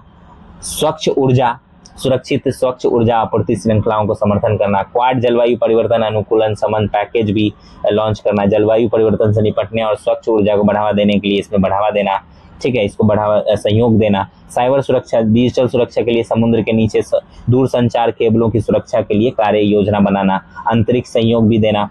ठीक है, जलवायु जनित आपदा प्रबंधन के लिए भू अवलोकन से संबंधित डेटा को क्वाड देशों के बीच साझा करना। आतंकवाद से मुकाबला, फर्स्ट काउंटर टेररिज्म, ठीक, वर्किंग ग्रुप का गठन करना 2023 में। CUAS और CBRN खतरों का समाधान करने के लिए इसको बनाना। ठीक, क्वाड के समक्ष मौजूदा चुनौती क्या है उसके बारे में बात कर लेते हैं। ठीक है, तो संस्थागत ढांचे का अभाव है। क्वाड में नाटो जैसी औपचारिक संरचना का अभाव है, जिससे संकट के समय इसकी निर्णायक रूप से कार्य करने की क्षमता जो है कमजोर हो जाती है। ठीक है, नाटो क्या करता है, अगर एक देश पे आपने हमला किया तो सब मिलके मारेंगे। ठीक है, ऐसा कुछ है। तो क्वाड में ऐसा नहीं है। जिम्मेदारियों का असमान बोझ है। सदस्य देशों की वित्तीय स्थिति, रणनीतिक प्राथमिकताएं और सैन्य क्षमताएं अलग अलग हैं। ठीक है, आप देखेंगे तो ऑस्ट्रेलिया का अलग है, ठीक, जापान का अलग है, इंडिया का अलग है और यूएसए का अलग है, जिससे कुछ सदस्यों पर जो है अधिक जिम्मेदारी आ जाती है। परस्पर विरोधी साझेदारियां भी हैं। रूस एससीओ के साथ भारत के संबंध क्वाड के रणनीतिक उद्देश्यों के विपरीत हो सकते हैं। ऑस्ट्रेलिया की चीन पर आर्थिक निर्भरता उसे दबाव के प्रति संवेदनशील बना सकती है। क्वाड को एशियाई नाटो बनने की अटकलों ने भी हवा दी है। चीन के संदर्भ में अलग अलग रणनीतियां हैं। जापान और ऑस्ट्रेलिया का व्यापार के लिए चीन पर निर्भर है, लेकिन चीन की सैन्य मुखरता का विरोध करते हैं। भारत की चीन के साथ सीधी रणनीतिक प्रतिद्वंद्विता है, लेकिन वो चीन के साथ आर्थिक जुड़ाव जारी रखता है। भारत की अपनी विशिष्ट चिंताएं हैं। भू राजनीतिक तनाव है। क्वाड के साथ संबंधों को मजबूत करने से ईरान, अमेरिका का दुश्मन और म्यांमार चीन का सहयोगी जैसे प्रमुख साझेदार जो है अलग थलग पड़ सकते हैं। अलग अलग Indo Pacific vision Bharat Hind महासागर में जो है और ध्यान केंद्रित करता है, जबकि अन्य सदस्य जो है वो प्रशांत महासागर क्षेत्र पर जोर देते हैं। क्वाड को मजबूत करने के लिए आगे की राह क्या है? एक स्पष्ट इंडो पैसिफिक रणनीति को परिभाषित करना, आर्थिक और सुरक्षा संबंधी लक्ष्यों में एकरूपता लाने की जो लिए क्वाड को एक अच्छी तरह से परिभाषित इंडो पैसिफिक रणनीति तैयार करनी चाहिए। सदस्यता का विस्तार करना चाहिए। भारत को इंडोनेशिया, सिंगापुर जैसे देशों को इस समूह में शामिल करने का प्रयास करना चाहिए, जिससे क्षेत्रीय विश्वसनीयता जो है यानी बिलीव वो बढ़ेगा। ठीक है, प्रभाव की समुद्री रणनीति को मजबूत करना चाहिए भारत की। ठीक, भारत को एक मजबूत इंडो पैसिफिक समुद्री सिद्धांत की आवश्यकता है, जिससे सुरक्षा संबंधी चुनौतियों का समाधान किया जा सकेगा। ठीक है, अब आगे बढ़ते हैं। अगला टॉपिक है हमारा भारत अफगानिस्तान संबंधों में जो बदलाव हुए हैं उसको लेकर। Shift in India Afghanistan relations. ठीक है, तो इससे पहले थोड़ा हम क्वाड के बारे में कुछ और भी जो जानकारी है उस पर डिस्कस कर लेते हैं। भारत के लिए क्वाड का महत्व क्या है? सामरिक प्रतिसंतुलन है, सुरक्षा, समुद्री सुरक्षा, आर्थिक सहयोग है, स्वास्थ्य और मानवीय सहायता भी है। क्वाड टाइमलाइन मुख्य घटनाएं कब हुई थी? 2004 में गठन हुआ था। ठीक है, हिंद महासागर क्षेत्र में आई सुनामी के बाद ऑस्ट्रेलिया, भारत और जापान जो है संयुक्त राज्य अमेरिका ने आपदा राहत को कार्यों में आपस में समन्वय किया था। इसी दौरान जो है क्वाड बना था। ठीक है, 2007 में प्रथम बैठक हुई थी। 2008 से 12 में अस्थायी विघटन हुआ था। चीन को उकसाने की चिंताओं के कारण ऑस्ट्रेलिया पीछे हट गया था। 2017 से 24 में फिर से सक्रिय हो गया ऑस्ट्रेलिया। ठीक है, हिंद प्रशांत क्षेत्र में साझा हितों पर ध्यान केंद्रित करते हुए क्वाड ने अपनी पहली आधिकारिक बैठक जो है आयोजित की थी। मालाबार अभ्यास भी किया था। सभी सदस्य देश इसमें शामिल हुए थे। सुरक्षा प्रौद्योगिकी यानी टेक्नोलॉजी, क्षेत्रीय नीतियों पर व्यापक फोकस के साथ जो है क्वाड फिर से सक्रिय हो गया है। ठीक है, तो बेसिकली ये है। बात करते हैं अफगानिस्तान के साथ इंडिया का संबंध। हाल ही में भारत के विदेश सचिव व अफगानिस्तान के कार्यवाहक विदेश मंत्री के बीच जो है पहली द्विपक्षीय बैठक दुबई में संपन्न हुई। यह बैठक भारत की कूटनीति में बदलाव और तालिबान समर्थित अफगान सरकार के साथ जो है बढ़ती संपर्क का संकेत है। यह 2021 में अफगानिस्तान से अमेरिका की वापसी और सत्ता पर तालिबान के नियंत्रण के बाद भारत और तालिबान के बीच उच्चतम स्तर की बैठक थी। समझ गए? समझना है ना? ठीक है, तो अफगानिस्तान देख सकते हैं पाकिस्तान के उस पार है और इंडिया जो है पाकिस्तान के है, लेकिन ये डुरंडो लाइन से जो है जुड़ा हुआ है भारत पाकिस्तान। ठीक है, भारत अफगानिस्तान, समझ गए? चलिए बात करते हैं आगे। तो अफगानिस्तान के प्रति भारत की कूटनीति नीति में बदलाव क्यों आया है? अफगानिस्तान पाकिस्तान संबंधों में तनाव आ गया है। अफगानिस्तान और पाकिस्तान के बीच तनावपूर्ण संबंध है। भारत को इस क्षेत्र में पाकिस्तान को कूटनीतिक रूप से अलग थलग करने का अवसर प्रदान हो गया है, जैसे पाकिस्तान और अफगान शरणार्थियों पर का निष्कासन और तहरीके तालिबान पाकिस्तान यानी TTP के ठिकानों पर हवाई हमला किया गया है। इस क्षेत्र में जो है चीन के बढ़ते प्रभाव को प्रतिसंतुलित करना। तालिबान की सत्ता में वापसी के बाद से चीन अफगानिस्तान के साथ अपने संबंधों को समन्वय बनाने के लिए अधिक सक्रिय कदम उठा रहा है। जैसे चीन के नए राजदूत की नियुक्ति भी की गई है। ठीक है, अफगानिस्तान के अंदर खनिज और खनन अनुबंधों पर हस्ताक्षर किए गए हैं। अफगानिस्तान की जमीन से आतंकी गतिविधियों को रोकना भी भारत का एक लक्ष्य है। तालिबान के साथ निरंतर वार्ता यह सुनिश्चित करेगी कि अफगानिस्तान की जमीन से भारत के खिलाफ कोई भी आतंकवादी गतिविधियां न चलाई जाए, जैसे लश्कर तैयबा, ठीक है, जैसे मोहम्मद का खतरा जो है। ठीक है, मोहम्मद। मध्य एशिया तक कनेक्टिविटी, अब अफगानिस्तान के साथ साझेदारी होगी तो मध्य एशिया तक भी कनेक्टिविटी हमारी बढ़ जाएगी। ठीक है, तो उसको मजबूत करने में भी मदद होगा। अफगानिस्तान रणनीतिक रूप से महत्वपूर्ण जगह पर स्थित है और मध्य व दक्षिण एशिया के बीच जो है प्रमुख मार्ग है। चाबहार बंदरगाह के विकास पर ईरान के साथ सहयोग से भारत को अफगानिस्तान के माध्यम से मध्य एशिया तक पहुंचने में मदद मिलेगी। अफगानिस्तान में विकास परियोजनाओं को फिर से शुरू करना चाहती है, ठीक है, भारत, और पहले से किए गए निवेश को सुरक्षित करना। भारत ने अफगानिस्तान में सड़क, बिजली लाइन, बांध निर्माण, अस्पताल निर्माण जैसी 500 से अधिक अवसंरचनाएं परियोजनाओं में $3 बिलियन से अधिक का निवेश किया है। ठीक है, तो ये सब बातें आप लिख लेंगे अपना, ठीक है, नोट्स के अंदर। भारत की सॉफ्ट पावर को मजबूत करना। भारत ने सूखा प्रभावित अफगानिस्तान को मानवीय सहायता के रूप में हजारों टन गेहूं की आपूर्ति की है। 2024 से 25 के केंद्रीय बजट में भारत ने अफगानिस्तान को सहायता के लिए 50 करोड़ रुपए आवंटित किए थे। ठीक है, क्षेत्र में स्थिरता सुनिश्चित करना। भारत इस बात को लेकर चिंतित है कि अफगानिस्तान में स्थिरता का असर जो है संपूर्ण क्षेत्र पर भी पड़ सकता है। अब अफगानिस्तान के साथ कूटनीतिक अप्रोच में परिवर्तन क्यों चुनौतीपूर्ण हो सकता है, उसके बारे में बात करेंगे। देखिए, तो तालिबान की आंतरिक कार्य प्रणाली जो है, जो सिस्टम है, उसकी नीतियां एक तरह से इस अप्रोच के लिए चुनौती बन सकती है। तालिबान हिंसा, क्रूरता में विश्वास करने वाला जो है समूह है, जिसे महिलाओं, लड़कियों के प्रति अपनी नीतियों के मामले में बहुत कम बदलाव किया है। आतंकवाद और सुरक्षा से संबंधित चिंताएं भी हैं। तालिबान को अपनी धरती पर वैश्विक और क्षेत्रीय आतंकवादी समूहों को पनाह और समर्थन करने के लिए जाना जाता है, जैसे Islamic states of Khorasan ISKP, al Qaeda और पाकिस्तान समर्थित जो है लश्कर-ए-तैयबा जैसे मोहम्मद। समझ गए। मादक पदार्थों की तस्करी भी यहाँ होती है बहुत ज्यादा। अफगानिस्तान के वैश्विक स्तर पर अफीम एवं बड़ा उत्पादक देश है। ठीक है, अफीम के लिए बड़ा उत्पादक देश है और यहाँ से जो है उत्पन्न होने वाले मादक पदार्थों के व्यापार ने इस क्षेत्र में अस्थिरता और हिंसा को बढ़ावा दे दिया है। ठीक है, तो ये भी एक चुनौती है। चीन का बढ़ता प्रभाव भी है, ये भी एक चुनौती है। अफगानिस्तान पर तालिबान के कब्जे के बाद वहाँ पर जो है चीन की बढ़ती भागीदारी ने इस क्षेत्र में भारत की चिंताएं बढ़ा दी है। जैसे चीन पाकिस्तान आर्थिक गलियारे यानी CPEC को अफगानिस्तान पर विस्तार करने का एक चिंता जो है भारत को है। आगे की राह क्या है उस पर बात कर लेते हैं। Act waste policy. भारत को अपनी एक्ट वेस्ट पॉलिसी में यथार्थवादी अप्रोच अपनाना चाहिए और अफगानिस्तान को अधिक महत्व देने की आवश्यकता है। मानवीय सहायता देनी चाहिए। ठीक है, क्षेत्र की जटिल भू राजनीतिक गतिविधियों को ध्यान में रखते हुए भारत को अफगानिस्तान के स्वास्थ्य देखभाल क्षेत्र में मदद और शरणार्थियों की पुनर्वास के लिए मानवीय सहायता बढ़ानी चाहिए। विकास परियोजनाओं को फिर से शुरू करना चाहिए। विकास परियोजनाओं के माध्यम से निवेश बढ़ाने से अफगान अर्थव्यवस्था में सुधार होगा, रोजगार के अवसर सृजित होंगे और आतंकवाद व मादक पदार्थों की तस्करी में कमी आएगी। सांस्कृतिक संबंध। अफगान नागरिकों के लिए वीजा नियमों में ढील, खेल जैसे क्रिकेट अवसंरचना विकास और अफगान छात्रों के लिए शैक्षिक छात्रवृत्तियों की व्यवस्था पर ध्यान केंद्रित करने की आवश्यकता है। कूटनीतिक भागीदारी बढ़ाना। अलग अलग अंतर्राष्ट्रीय और बहुपक्षीय फोरम पर सहयोग बढ़ाने की आवश्यकता है, जैसे दक्षिण एशियाई क्षेत्र सहयोग संगठन है जैसे सार्क, उसमें भी सहयोग जो है बढ़ाया जाए अफगानिस्तान के साथ। समझ गए। अब अगला टॉपिक है हमारा भारत और यूरोपीय संघ संबंध। ठीक है, इंडिया यूरोपीय संघ रिलेशन। खबरों में क्यों है? हाल ही में यूरोपीय संघ के व्यापार आयुक्त जो है और भारत के वाणिज्य उद्योग मंत्री के बीच जो है एक उच्च स्तरीय बैठक आयोजित की गई।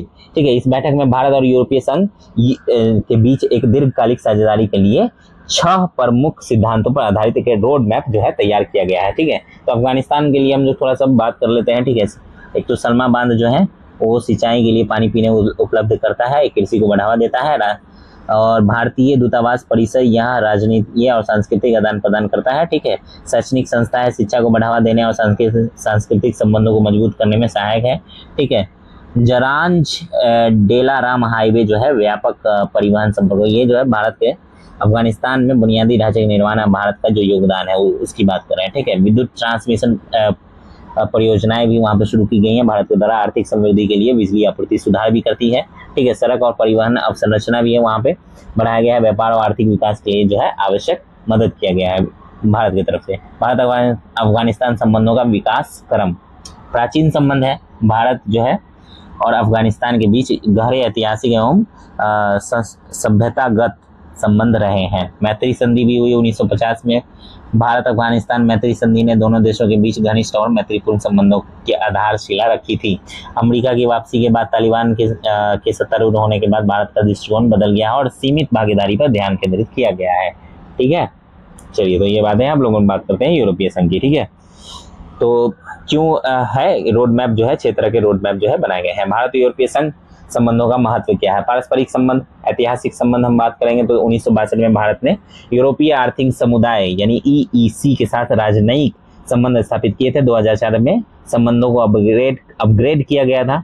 ठीक है, और रणनीतिक साझेदारी में परिवर्तन किया गया। व्यापार साझेदारी। यूरोपीय संघ भारत का सबसे बड़ा व्यापारिक भागीदार है और भारत यूरोपीय संघ का 9वां सबसे बड़ा व्यापारिक भागीदार है। ठीक है, 2023 में यूरोपीय संघ के साथ भारत का व्यापार अधिशेष यानी ट्रेड सरप्लस था। ठीक है, यानी जरूरत से ज़्यादा था। ये देख सकते हैं कि ये सारे जो है ये यूरोपीय संघ है, ठीक है। इसमें यूनाइटेड किंगडम वाला ये हिस्सा जो है, ये जो हिस्सा है ये यूनाइटेड किंगडम का हिस्सा है, ठीक। और इसको आप लोग देखेंगे स्पष्ट रूप से देखेंगे तो थोड़ा सा अच्छा लगेगा, ठीक है। अब मैं इसको थोड़ा जो है घेर देता हूँ, आप देख लें। ये आयरलैंड अभी भी सदस्य है, ठीक है, यूरोपियन मेंबर है। और कुछ जो है जो आपको दिख रहे हैं ऐसे रंग में, यूक्रेन, टर्की, ये सब जो है वो कैंडिडेट है, यानी शामिल होने वाले हैं, ठीक है, यूरोपियन संघ के अंदर। बाकी इंग्लैंड जो है अभी हट गया है, यूनाइटेड किंगडम जो है वो हट गया है, पहले सदस्य था। समझ गए? चलिए आगे बढ़ते हैं। रणनीतिक सहयोग, ठीक, ट्रेड सरप्लस था, उसके अलावा रणनीतिक सहयोग, सुरक्षा, नवीकरणीय ऊर्जा, जलवायु परिवर्तन और बहुपक्षवाद जैसे क्षेत्रों में दोनों पक्षों के हित समान है, जैसे आतंकवाद रोधी, साइबर सुरक्षा, समुद्री सुरक्षा, मानवाधिकार।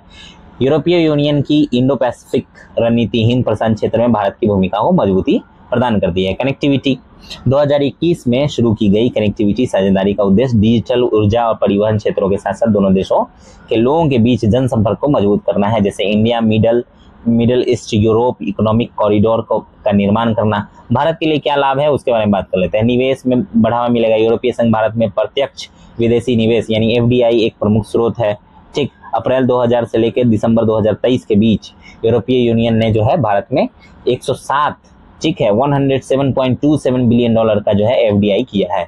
निर्यात को भी बढ़ावा मिलेगा, भारत से यूरोपीय संघ को सूचना प्रौद्योगिकी यानी आईटी, फार्मास्यूटिकल्स, वस्त्र, ठीक है, और कृषि क्षेत्र के उत्पादों के निर्यात में बढ़ावा जो है मिल सकता है। सुरक्षा और रक्षा, सिक्योरिटी और डिफेंस, ठीक है, यूरोपीय रक्षा कंपनियां मेक इन इंडिया पहल के तहत भारत में रक्षा क्षेत्र के आधुनिकीकरण में योगदान दे सकती हैं, जैसे एयरबस C295 विमानों का निर्माण। समझ गए? और टेक्नोलॉजी और इनोवेशन में भी आर्टिफिशियल इंटेलिजेंस और डिजिटल ट्रांसफॉर्मेशन और भारत और यूरोपीय संघ सहयोग से भारत में तकनीकी परिवर्तन को भी बढ़ावा मिलेगा, जैसे भारत EU यानी यूरोपीय संघ व्यापार और प्रौद्योगिकी परिषद का गठन। यूरोपीय संघ के लिए भारत का महत्व, विशाल बाजार मिलना, ठीक है, यूरोपीय संघ को एक बहुत बड़ा मार्केट मिल जाएगा, भारत यूरोपीय संघ का एक महत्वपूर्ण व्यापारिक भागीदार बन सकता है और यूरोपीय संघ को अपने उत्पादों के लिए भारत का तेजी से बढ़ता हुआ विशाल बाजार जो है, बड़ा मार्केट जो है वो मिल सकता है, जैसे EFTA के साथ TEPA का समझौता जो हुआ था, ठीक। सांस्कृतिक और शैक्षिक संबंध, भारत का युवा और कुशल कार्य वाले यूरोप में कुशल कर्मियों की मांग को पूरा कर सकता है। भू राजनीतिक सहयोग, यूरोपीय संघ इंडो पैसिफिक क्षेत्र में भारत की केंद्रीय भूमिका और विकास क्षमता का लाभ उठाकर ग्लोबल साउथ में अपनी भू राजनीतिक स्थिति को मजबूत कर सकता है। सुरक्षा और स्थिरता, भारत हिंद महासागर क्षेत्र में सुरक्षा और स्थिरता सुनिश्चित कर सकता है, जिससे यूरोप के लिए महत्वपूर्ण समुद्री व्यापार मार्ग जो है उसको सुरक्षा मिलेगी। चुनौतियां क्या है? चुनौतियां ये है कि व्यापार में विविधता की कमी है, ठीक है। यूरोपीय यूनियन जो है उसकी प्रतिबद्धता व्यापार व्यवस्था जो है वो तकनीकी बाधाएं आ रही हैं, ठीक है, और सैनिटरी व फाइटोसैनिटरी उपाय द्विपक्षीय व्यापार के विस्तार में बाधा बनती जा रही है। चीन के साथ आयात पर यूरोपीय संघ का निर्भरता, ठीक। 2010 के बाद यूरोपीय जो यूनियन है उसके आयात में भारत की हिस्सेदारी स्थिर बनी हुई है, जबकि चीन की हिस्सेदारी जो है बहुत ज्यादा बढ़ गई है। आयात मतलब समझ रहे, इंपोर्ट करने की, ठीक, यानी चीन के प्रोडक्ट पे निर्भरता बढ़ रही है, किसकी? यूरोपीय यूनियन की। मुक्त व्यापार समझौता FTA वार्ताओं में देरी हो रही है। डिजिटल क्षेत्र पर नियम, द्विपक्षीय निवेश संधि, विवाद निपटान प्रक्रिया और निवेशकों के निवेश की सुरक्षा जैसे मुद्दों पर दोनों पक्षों के बीच मतभेद के कारण FTA वार्ताएं अभी लंबित है, ठीक है। फ्री ट्रेड एग्रीमेंट जो है अभी तक लंबित थी, जनवरी तक लंबित थे, अभी हो गया है, ठीक है, ये याद रखेंगे, करंट में ये हो गया FTA यूरोपीय यूनियन के साथ। Carbon border adjustment mechanism CBAM, Bharat को चिंता है कि यूरोपीय संघ की CBAM व्यवस्था उसके निर्यात पर नए व्यापार अवरोध पैदा कर सकती है, जैसे अधिक ऊर्जा खपत वाले उत्पादों पर 25% अतिरिक्त कर लग सकता है। सहमति की कमी, भारत और यूरोपीय यूनियन के बीच श्रम कानूनों, मानवाधिकारों, पर्यावरण मानकों जैसे विषयों पर मतभेद है, जिससे यूरोपीय कंपनियों द्वारा भारत में अधिक निवेश नहीं किया जाता है। आगे की राह क्या है? मुक्त व्यापार यानी FTA को संपन्न करने में तेजी लाना, व्यापार और निवेश के लिए अवसर खोलने के लिए FTA निवेश संरक्षण समझौता और भौगोलिक संकेतक यानी GI टैग जिसको कहते हैं, ठीक है, समझौता पर वार्ता तेज करने की आवश्यकता है, ठीक है। व्यापार प्रक्रिया में सुधार, स्पष्ट प्रशुल्क नीतियां और नियम निवेशकों का भरोसा बढ़ाएंगे। सार्वजनिक खरीद के उदारीकरण से यूरोपीय कंपनियों को भारतीय अवसंरचना में निवेश के लिए अवसर मिल सकते हैं। हरित क्षेत्र में भी सहयोग, सतत विकास और ऊर्जा ट्रांजिशन को व्यापार एवं इनोवेशन के जरिए प्रोत्साहित किया जा सकता है। श्रम नीति, भारत ने अंतर्राष्ट्रीय मानकों के अनुसार अपने श्रम नीतियों यानी लेबर कोड्स जो है उसमें सुधार किया है।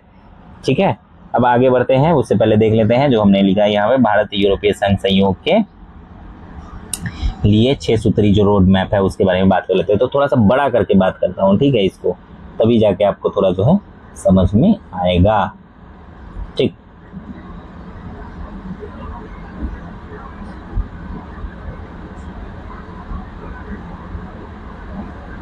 इसको छोटा करते हैं और इसको थोड़ा बड़ा करते हैं, तब जाके आपको जो है चीजें समझ में आएंगी, मैं बोल पाऊंगा। ठीक है, थोड़ा नहीं दिख रहा होगा इसलिए।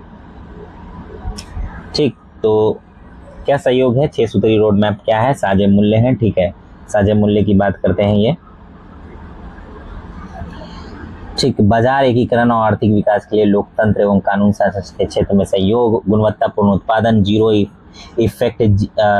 डिफेक्ट सिद्धांत के आधार पर भारत एवं उच्च गुणवत्ता युक्त उत्पादन के लिए मानकों में सामंजस्य स्थापित करना और सर्वोत्तम पद्धतियों का आदान प्रदान करना। ठीक है, संधारणीय विकास, साझा लेकिन विभेदित उत्तरदायित्व सिद्धांत के आधार पर निष्पक्ष व्यापार, संधारणीय संबंधी सिद्धांतों को बढ़ावा देना। ठीक है, व्यापार एजेंडा, प्रशुल्क और गैर प्रशुल्क बाधाओं पर ध्यान देते हुए एक निष्पक्ष एवं न्याय संगत व्यापार फ्रेमवर्क का निर्माण करना। ठीक है, टेक्नोलॉजी और आपूर्ति श्रृंखला यानी, ठीक है, जो मतलब आपूर्ति श्रृंखला है, ठीक है, मतलब एक दूसरे को जो आदान प्रदान है उसका जो श्रृंखला है, सीरीज, उसको ठीक करना। ठीक है, सिस्टम को ठीक करना, गैर बाजार अर्थव्यवस्थाओं की निर्भरता कम करना और टेक्नोलॉजी का विकास करना और महत्वपूर्ण कच्चे माल की जो आपूर्ति श्रृंखला है उसको सुनिश्चित करना, जनसंपर्क को बढ़ावा देना, शिक्षा और अनुसंधान को बढ़ावा देकर कुशल युवाओं के सहयोग से संबंधों को मजबूत करना। ठीक है, तो बेसिकली ये।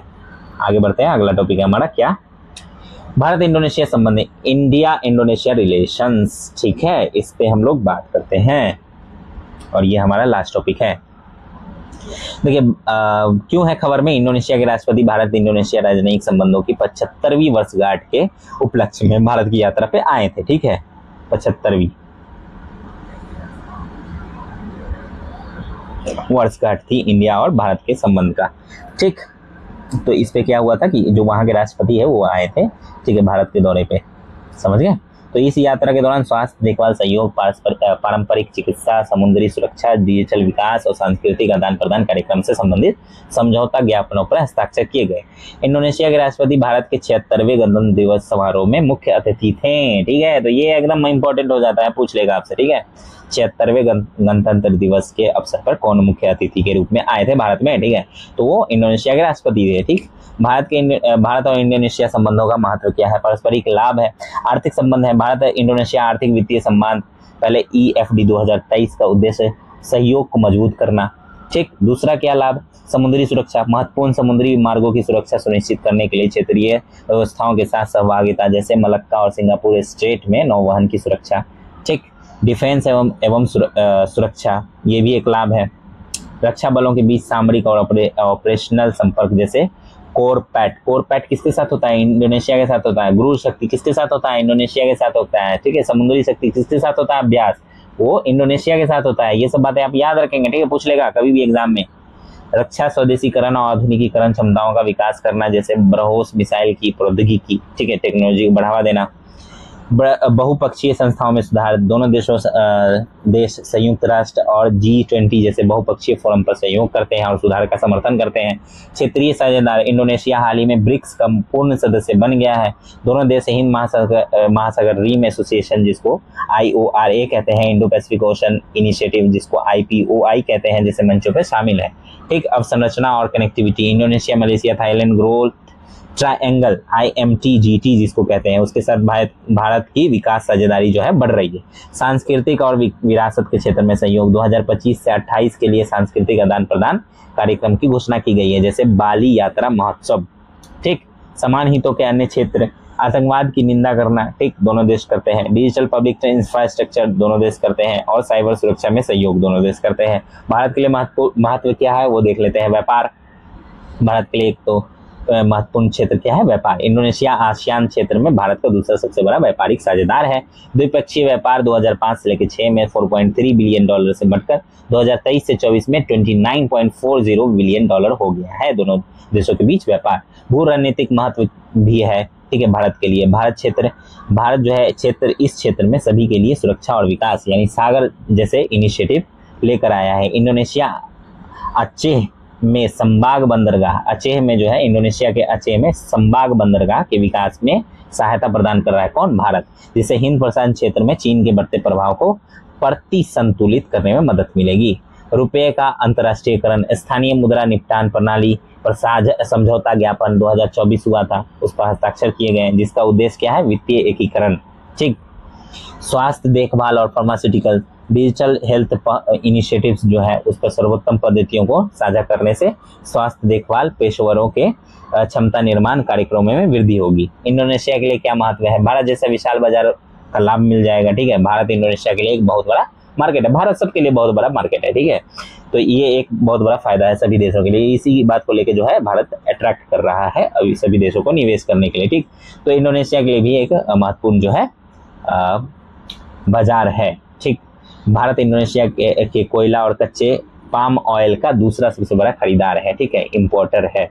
निवेश में बढ़ावा होगा। भारतीय कंपनियों ने इंडोनेशिया में अवसंरचना विकास, बिजली, वस्त्र, इस्पात, ऑटोमोटिव, ठीक है, जैसे क्षेत्रों में अधिक निवेश किया है, जैसे GMR एयरपोर्ट्स लिमिटेड द्वारा कुआलालंपुर जो है उसमें कुआलानामू अंतर्राष्ट्रीय हवाई अड्डे का विकास किया गया है, ठीक है, इसके द्वारा GMR एयरपोर्ट लिमिटेड के द्वारा, ठीक, भारतीय कंपनी के द्वारा। जलवायु परिवर्तन आपदा से निपटना, भारत ने भूकंप, सुनामी जैसी विपदाओं के समय मानवीय सहायता प्रदान की है इंडोनेशिया को। इंडोनेशिया भारत के नेतृत्व वाले आपदारोधी अवसंरचना गठबंधन में शामिल हो गया है। खास सुरक्षा भी है। भारत ने अपने ज्ञान और अनुभव के माध्यम से इंडोनेशिया की नई मिड डे मील स्कीम के क्रियान्वयन में सहयोग कर रहा है, ठीक है। अंतरिक्ष के क्षेत्र में सहयोग भी कर रहा है इंडोनेशिया को भारत। सैटेलाइट और प्रक्षेपण यानों के लिए एकीकृत वियाक टेलीमेट्री ट्रैकिंग और कमांड TTC सुविधाओं पर इसरो और इंडोनेशियाई अंतरिक्ष एजेंसी जिसका नाम है BRIN के बीच 2024 में सहयोग समझौता हुआ है। शिक्षा और कौशल विकास, भारतीय तकनीकी और आर्थिक सहयोग ITEC कार्यक्रम के तहत क्या हुआ है, इंडोनेशिया पेशेवरों के लिए क्षमता निर्माण प्रशिक्षण कार्यक्रम चलाया जा रहा है, समझ गए। चलिए, तो आप देख सकते हैं भारत यहाँ पे है और इंडोनेशिया जो है वो हिंद महासागर क्षेत्र के अंदर है, ठीक है, समझ गए। इंदिरा पोर्ट भी आप देख रहे हैं, 10 डिग्री चैनल भी देख रहे हैं और 6 डिग्री चैनल भी देख रहे हैं, ठीक है। सावागंग पॉइंट कहते हैं, इंदिरा पॉइंट कहते हैं इसको, ठीक, और स्ट्रेट ऑफ मलक्का ये भी देख लीजिए, ठीक है। तो देख के आप लोग जो है मैप को देख के समझ सकते हैं इंडिया के लिए कितना महत्वपूर्ण क्षेत्र है। अब इसके अलावा चुनौतियां क्या है दोनों देशों के बीच, ठीक है। व्यापार क्षमता का पूरा उपयोग नहीं। भारत और इंडोनेशिया के बीच द्विपक्षीय व्यापार क्षमता 61 बिलियन अमेरिकी डॉलर का है, लेकिन वर्तमान में इस क्षमता का केवल 33% व्यापार किया जा रहा है। उच्च टैरिफ, नॉन टैरिफ बाधाएं हैं। FTA भारत आसियान मुक्त व्यापार समझौता का कम उपयोग द्विपक्षीय व्यापार के समक्ष प्रमुख बाधाएं हैं। चीन का बढ़ता प्रभाव, इंडोनेशिया के विकास में चीन की प्रमुख भूमिका है। इंडोनेशिया ने बेल्ट रोड इनिशिएटिव जो है BRI के तहत चीन से भारी निवेश स्वीकार किया है, जो भारत के लिए चिंता का विषय है। सामरिक परियोजनाओं की धीमी प्रगति, इंडोनेशिया द्वारा ब्रह्मोस मिसाइलों की खरीद, संबाग बंदरगाह का विकास जैसी सामरिक जो परियोजनाओं में जो है कई आर्थिक और भू राजनीतिक वजहों से प्रगति जो है धीमी रही है।